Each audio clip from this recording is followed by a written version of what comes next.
नमस्कार दोस्तों, वेद वेदांत चैनल में आपका बहुत बहुत स्वागत है। ओम यो आसौ आदित्ये पुरुषः सो आसौ अहम् ओम खं ब्रह्म। ऋग्वेद के पुरुष सूक्त का 16वां और अंतिम मंत्र आज हम लोग चर्चा करेंगे। ओम यज्ञेन यज्ञम् अयजन्त देवा तानि धर्माणि प्रथमानि आसन् ते हनाकं महिमाना सचन्त यत्र पूर्वे साध्या सन्ति देवा। देवों ने यजन किया यज से, वे प्रथम धर्म थे सदा रहे। वे पूर्व साध्य महिमान देव, सब स्वर्ग आदि अधिवास करें। कहा है यज्ञेन यज्ञम अयजंत देवा। देवों ने यज्ञ के द्वारा यज्ञ किया। यज्ञेन यज्ञ के द्वारा, यजन के द्वारा, यज्ञम यजन को, अयजंत यजन किया। काव्य सौंदर्य भी है, शब्द सौंदर्य भी है और भाव सौंदर्य भी है। समझने के लिए हमारे जो देवजन हैं, दिव्यजन हैं, वेद से जुड़े हुए लोग इस देव शब्द का तात्पर्य समझते हैं। हम आप जो समाज में उत्कृष्ट कार्य कर रहे हैं, जिनमें कुछ वैदिक संस्कृति का प्रकाश है, वे प्रकाशमान जन देव हैं। देव का अर्थ प्रकाशमान ही मुख्य रूप से माना जाता है। दान का अर्थ लिया गया है, क्योंकि भाई जिसमें इतना प्रकाश है वो समाज को कुछ दे रहा है, प्रकाश ही दे रहा है। तो देव का अर्थ समाज के प्रकाशमान जीवंत जागृत सत्पुरुषों ने यजन किया। यजन का अर्थ भी हम लोग जानते हैं। हमने कहा देव पूजा, संगत, करण, दान, यज्ञ, धातु के ये तीन अर्थ हैं। संगत संगठन हो, कुछ दान हो, किस लिए हो? जिससे देवत्व का संरक्षण, प्रचार, प्रसार किया जा सके, तो ये यजन हुआ। तो देवों ने यजन द्वारा यजन किया। अगर यजन करना है तो यजन का साधन भी यजन ही है, किसी अन्य सामग्री की आवश्यकता नहीं है। यह समझने की बात है, यह बहुत महत्वपूर्ण बात है। यदि आपको वास्तविक यजन करना है तो उसके लिए कोई भौतिक सामग्री जुटाने की आवश्यकता है ही नहीं, कोई प्रतीक कर्मकांड करने की आवश्यकता है ही नहीं कि भाई ये वस्तुओं की सूची बने कि आपको यजन करना है तो ये वस्तुएं जुटा लाइए, कहीं से लाइए, ये सामग्री चाहिए। नहीं, यजन से यजन करना है। अर्थात यजन एक भावना है, एक विचार है, समाज में सत्प्रवृत्तियों के प्रसार का एक अभियान है, जिसे हम यजन कहते हैं। जो दिव्यता है, जो प्रकाश है, उसका पूजन, सत्कार, संरक्षण, पूजन का भाव भी हम लोग समझ चुके हैं। पूजन का अर्थ यही होता है किसी का सत्कार किया जाए, उसके आवश्यकताएं पूर्ति की जाएं। हम लोग चर्चा करते हैं मूर्त पूजन में आचमनम समर्पयामि, वस्त्रम समर्पयामि, पाद्यम समर्पयामि, अर्घ्यम समर्पयामि। तो उसको भी जीवन के लिए आवश्यक वस्तुएं हम समर्पित करते हैं। वो प्रत्येक पूजा है। उससे हमको यही सिखाया जाता है कि वास्तव में जो समाज में देव पुरुष हैं, देवजन हैं, उनको इस प्रकार से सत्कार किया जाए। ये देव पूजा है। संगत, संगठन और दान, ये भाव है। अगर ये भाव हमारे अंदर है, यजन की भावना हमारे अंदर है, तो इस यजन की भावना से ही यजन को किया जा सकता है। उसके लिए भी कोई अन्य धातु किया, क्रिया धातु नहीं। अयजंत, यजन किया, यजा, कुछ भी कह लीजिए। इसीलिए हमने कहा इसमें एक काव्य सौंदर्य भी है। यज्ञेन यज्ञम अयजंत, यज्ञ को किया जा रहा है, यजन कर रहे हैं हम, इस भाव को इसमें समझना महत्वपूर्ण है। पुरुष सूक्त का अंतिम मंत्र है। संभवतः जो कुछ भी संदेश देना चाहते थे इस सूक्त में, इस मंत्र में हमको मिल जाना चाहिए। जो देवजन हैं वो यजन के द्वारा यजन करें, यजन की भावना से अपना जीवन यापन करें, जीवन में इस यजन के भाव को अपना लें, अपने जीवन को यजनमय बना लें। यही है देवजनों का यजन के द्वारा यजन करना। स्पष्ट कर रहा है किसी सामग्री की आवश्यकता नहीं पड़ी, कोई कर्मकांड वस्तु में हमें नहीं जुटानी है कि भाई ये सामग्री नहीं है तो हमारा यजन कैसे होगा। इसीलिए माना गया है कि वैदिक संस्कृति में, वैदिक धर्म में भाव प्रधान है, सामग्री प्रधान नहीं है। जो तांत्रिक साधनाएं हैं उसमें सामग्री का महत्व होता है। वो किसी भी पौधे, पशु पक्षी का कोई अंग, कोई भाग चाहिए तो वो चाहिए, उसके बिना वो कार्य नहीं होता। ऐसा वो लोग कहते मानते हैं, उसका क्या महत्व है वो जाने, वो हमारा विषय ही नहीं है, हम लोग तो उसे मानते ही नहीं है। तो तांत्रिक साधनाओं में सामग्री प्रधान है कि जो सामग्री बताई गई है वो जो की तो चाहिए, चाहे जहां से मिले। यदि नहीं मिली तो फिर वो नहीं हो सकता, वो ऐसा मानते हैं। वैदिक संस्कृत में कहा गया है भावना प्रधान है, भावो ही विद्यते देवो, इसमें भाव महत्वपूर्ण है। देने की भावना है। अगर हमारे पास देने के लिए बहुत धन संसाधन नहीं भी है तो हम आपको शुभकामनाएं तो दे सकते हैं। अगर सच्चे हृदय से हम आपको शुभकामना भी दे रहे हैं तो हमारा देव यजन हो गया। यदि हमारे पास है और न दें तब तो यजन बाधित हो रहा है, और जो नहीं है उसकी चिंता किए बिना जो कुछ कर सकते हैं वो कर दिया जाए तो अच्छी बात है। हमारे पिताजी कहते थे हाजिर में हुज्जत नहीं, गैर की तलाश नहीं। जो है हमारे पास वो आपकी सेवा में समर्पित है, उसमें हमें कोई संकोच भी नहीं है, और जो नहीं है वो नहीं है। भाई हम इतने संपन्न नहीं है, हम आपके लिए बहुत कुछ नहीं कर सकते तो कोई बात नहीं। तो यजन भावना है, सामग्री प्रधान नहीं है, भाव प्रधान है। लोगों को जोड़ने की, देने की, कुछ अच्छा करने की भावना हमारे अंदर हो, यह यजन है। वैदिक संस्कृति में यजन का बहुत महत्व है। उस यजन का महत्व इस भाव के रूप में है, न कि किसी सामग्री और निर्धारित प्रक्रिया के कर्मकांड के माध्यम से। प्रत्येक कर्मकांड वेद में नहीं होता। हो सकता है वो, हम ये नहीं कह रहे हैं कि वो कोई अपराध है, उसे बिल्कुल रोक लगा दी जाए। जैसे अभी हमने कहा मूर्ति पूजा में हम तमाम उसके साधन वस्तु में समर्पित करते हैं, तो एक प्रकार से हम ये शिक्षा प्रेरणा देते हैं कि मूर्ति को हमने एक पुरुष, एक समाज के देव पुरुष का प्रतीक माना। हमसे जब कहते हैं वस्त्रम समर्पयामि, तो हमारे मन में यह भावना होनी चाहिए कि समाज में जिसके पास उचित वस्त्र न हो उसे दे दे। यह संदेश उससे हम सीखते हैं। बच्चों को हम कबूतर से का सिखाते हैं, बड़े होकर हमें कबूतर से का सिखाने की आवश्यकता नहीं होती।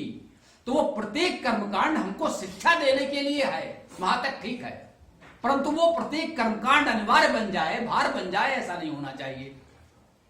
भाव प्रधान है, सामग्री प्रधान नहीं है।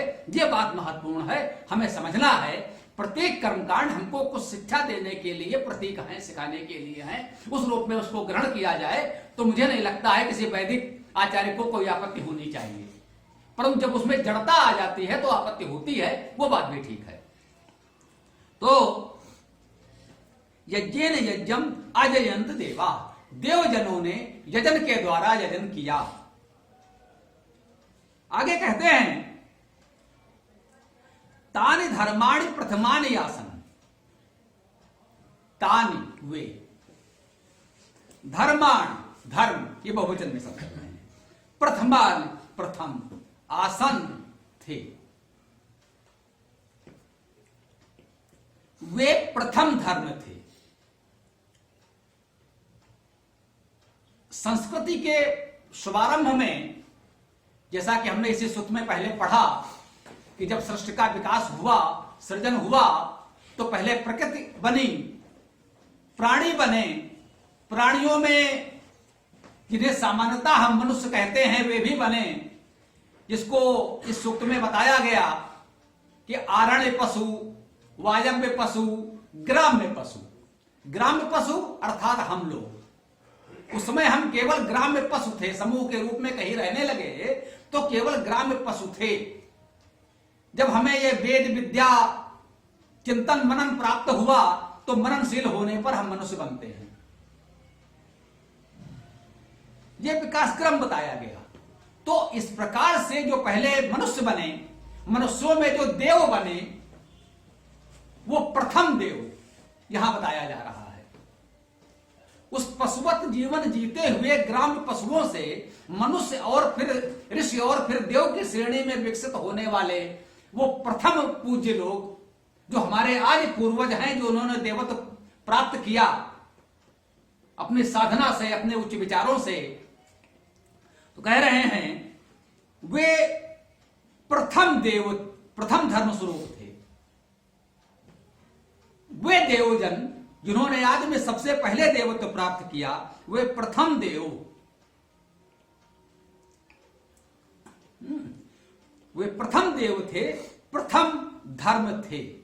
धर्म का मूर्तमान स्वरूप सबसे पहले वे थे।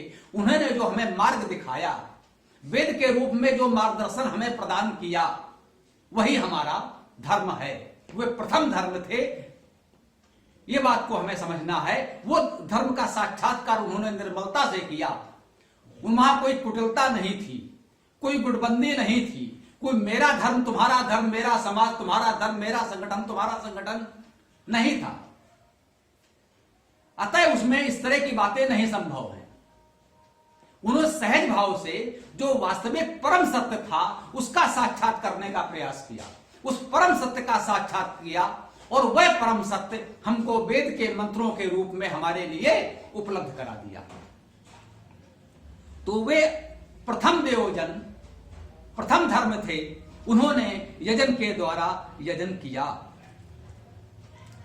ते हनाकम महिमाना सचंत। ते अर्थात वे, हा जैसे हिंदी में हम लोग ही कहते हैं, एक बल देने के लिए कुछ छोटे शब्द आते हैं जिन्हें संस्कृत में निपात कहा जाता है। वे ही नाकम। नाकम का क्या अर्थ है? ना अकम, नाकम। अक धातु का अर्थ गति करना है, उसमें विशेष रूप से कुटिल गति करना है।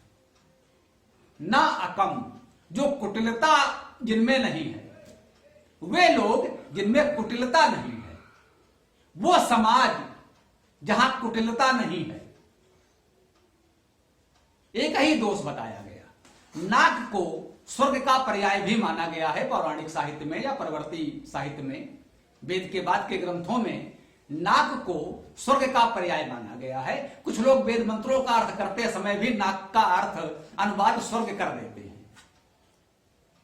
इसका शाब्दिक अर्थ है जहां कुटिलता न हो। हम उस समाज की कल्पना करते हैं, स्वर्ग अर्थात एक हमारा आदर्श समाज जहां कुटिलता न हो। यही सबसे बड़ा दोष है। अगर एक कुटिलता न हो, हम सहजता से, सरलता से लोगों से मिल सकें, बात कर सकें, तो अन्य दोष, दुर्गुण, समाज की बुराइयां स्वतः दूर हो जाएंगी। जो कुछ हमारे मन में है, सहज भाव से यदि हम संवाद कर लें, घुमा फिरा कर दूसरे शब्दों में दूसरे तरीके से कहने का प्रयास न करें। आप हमारी किसी बात से असहमत है तो सीधे सीधे वही बता दें, भाई ये बात आपकी ठीक नहीं लगी, न कि वो बात को न कह करके अन्य बातों के माध्यम से आप अपना आक्रोश, रोष, नाराजगी, अप्रसन्नता व्यक्त करने का प्रयास करें। हमारे समझ में नहीं आ रहा है कि आपकी अप्रसन्नता वास्तव में किस बात को लेकर है। तो सीधी सरल बात करें, सीधा सरल भाषा में संवाद करें। तो कहा गया है नाकम, अकुटिल, महिमाना। महिमा, मह धातु का अर्थ भी महान होना, पूज्य होना आदि ही होगा। महान शब्द से हम लोग परिचित हैं, महिमा शब्द से भी परिचित हैं, उसी से बना है। ते हनाकम महिमाना।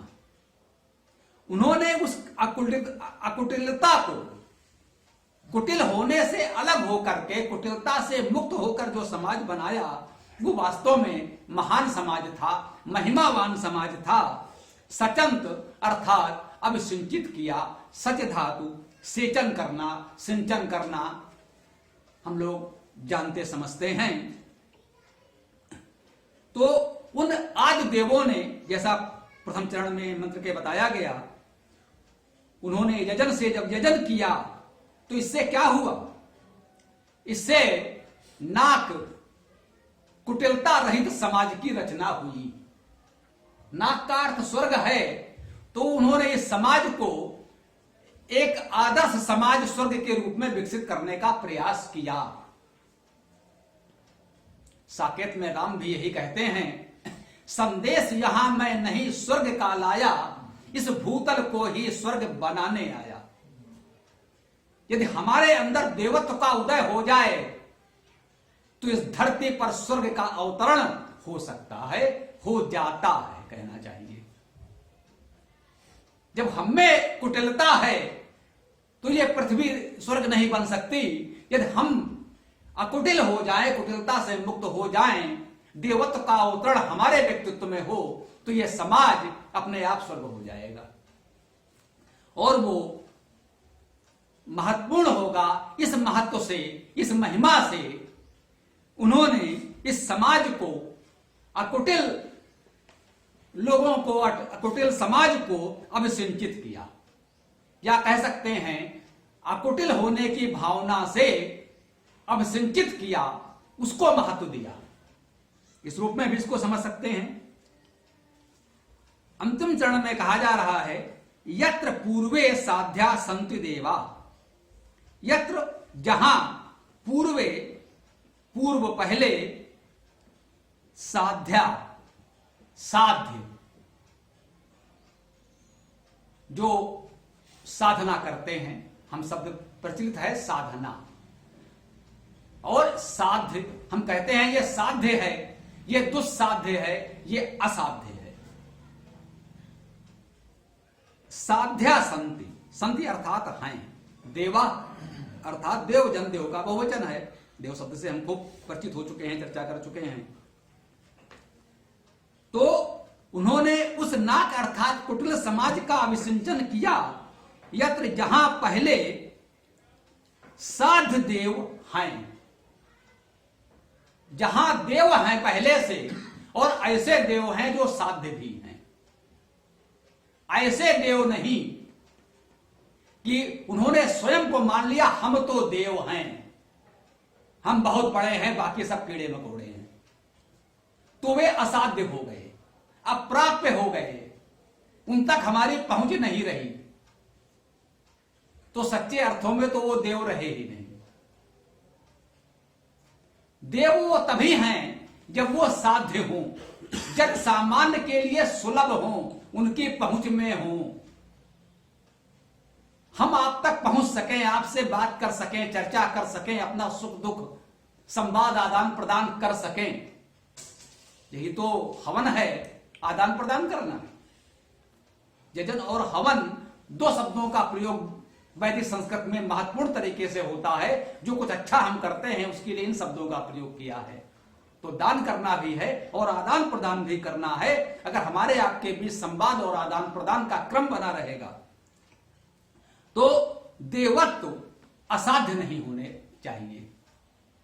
समाज में देवत्व का विकास हो, इस धरती पर स्वर्ग का अवतरण हो, लेकिन कुछ ऐसे देव न हो जाएं जो असाध्य हो जाएं। अर्थात देवत्व का अहंकार नहीं होना चाहिए। देवत्व तभी तक है जब अहंकार न हो। पौराणिक कथाओं में आता है जब देवों को अहंकार हुआ तो उस अहंकार को तोड़ने के लिए भी देव शक्तियों ने कुछ प्रयास किए, प्रमुख देवों ने प्रयास किए, और उनको भी बताया नहीं आपकी भी सीमाएं हैं, आप देव हैं। इसका अर्थ यह नहीं है कि आप मनमानी करेंगे, आपका कुछ दायित्व भी है, कर्तव्य भी है, आपकी सीमाएं भी हैं। देवराज इंद्र को अहंकार होता है तो उस देवराज का अहंकार भी तोड़ा जाता है। उसके लिए भी देवजन एकत्र होते हैं और जब देव शक्तियां एकत्र होती हैं, कोई एक अपने आप को देवराज समझने लगता है कि सब कुछ मेरी इच्छा से ही होगा, मनमानी से होगा, तो उस मनमानी पर रोक लगाने के लिए देव शक्तियों को एकत्र होना पड़ता है, सभा सम्मेलन करना पड़ता है और मिलकर एक कार्य योजना बनानी पड़ती है। यह पौराणिक संदर्भ है, लेकिन उससे हम कुछ सीख सकते हैं। यहां इंद्र का अर्थ परमेश्वर है, लेकिन प्रतीक रूप में पौराणिक कथाओं में कहीं आया है तो वो कुछ ऐतिहासिक घटनाएं हो सकती हैं जिसको उन्होंने धर्म की शिक्षा के रूप में जोड़ दिया। कि देवराज इंद्र को अहंकार हो जाए, उसको अपना आसन डोलता हुआ दिखे, उसको अपने आसन के जाने का भय सताने लगे, यदि वो सत्ता के लोलुपता में फंस जाए, सत्ता के लोभ में फंस जाए, तो वास्तव में देवत्व से उसका पतन हो जाता है। तो उसको भी उचित शिक्षा देने के लिए कुछ प्रयास हमें करना पड़ता है। तो देवत्व को साध्य होना चाहिए, साध्य होना चाहिए। इसको सीता स्वयंवर के प्रसंग में एक पंक्ति में कहा गया है कि देव दनुजे धारी मनुज शरीरा। देव और दनुज वैसे तो बहुत अंतर नहीं है वैदिक स्थिति में या बहुत ऐतिहासिक क्रम में, लेकिन वहां एक प्रतीक के रूप में लिया गया है। जो देव हैं, अगर उनमें इतना अहंकार है कि हम बहुत बड़े हैं और हमारी उपस्थिति मात्र से सबको शरणागत हो जाना चाहिए, हमारे अतिरिक्त किसी का सम्मान नहीं होना चाहिए, तो नहीं। और जो दनुज हैं, बहुत विकसित हैं, बहुत शक्तिशाली हैं, उनको यह अहंकार है कि नहीं साहब हमारे बराबर कौन है। तो उन्होंने कहा देव दनुज धरि मनुज शरीरा। वो राजर्षि का सभा है, राजर्षि का सम्मेलन है, वैदिक ऋषियों का आगमन हुआ है, तो वहां पर देव आए या दनुज आए, मनुज बनकर आए। मनुष्य वहां आशय है जन सामान्य, सामान्य मननशील प्राणी आप भी हैं, आइए स्वागत है, बैठिए। लेकिन देवत्व का अहंकार, दानवत्व की उद्दंडता लेकर यहां मत आइए। तो अति सर्वत्र वर्जयत की भावना संभवतः यहां व्यक्त की जा रही है कि देवत्व को साध्य होना चाहिए, सुलभ होना चाहिए, जन जन में रमा हुआ होना चाहिए, उसे राम होना चाहिए। आज इसके साथ इस पुरुष सूक्त का निर्वचन पूर्ण होता है। इसके पश्चात हम किसी अन्य सूक्त पर चर्चा करेंगे। प्रार्थना करें कि आगे ये कार्य पूरा हो, किसी प्रकार से वेदायन का प्रवचन पूरा हो जाए, बहुत बड़ी बात है। अभी तो एक सूक्त देखते हैं, इंद्र सूक्त और हिरण्यगर्भ सूक्त हम प्रयास करेंगे इनमें से कोई लिया जाए, या जैसा आप लोगों का विचार होगा, जो निर्देश होगा वो पालन किया जाएगा। आइए हम लोग मंत्र एक साथ बोलते हैं। ओम यो आसो आदित्य पुरुषः सो आसो अहम ओम खम ब्रह्म। नमस्कार मित्रों, पूरा वीडियो देखने के लिए आपका बहुत बहुत धन्यवाद। अगर आपको वेदों के विषय में और अधिक जानकारी प्राप्त करनी हो तो हमारे चैनल को लाइक सब्सक्राइब करना ना भूलें और ज़्यादा से ज़्यादा इसको शेयर करें ताकि वेदों के विषय में जानकारी और लोगों तक पहुंचे। अगर आपको और अधिक जानकारी चाहिए हो तो डिस्क्रिप्शन में हमने अपना मोबाइल नंबर और वेबसाइट और ईमेल आईडी दे दी हुई है। अगर किसी भी विषय में आपको ज़्यादा जानकारी प्राप्त करनी हो या कुछ सवाल जवाब करना हो तो उसमें आप अपना सवाल जवाब भेज सकते हैं। धन्यवाद।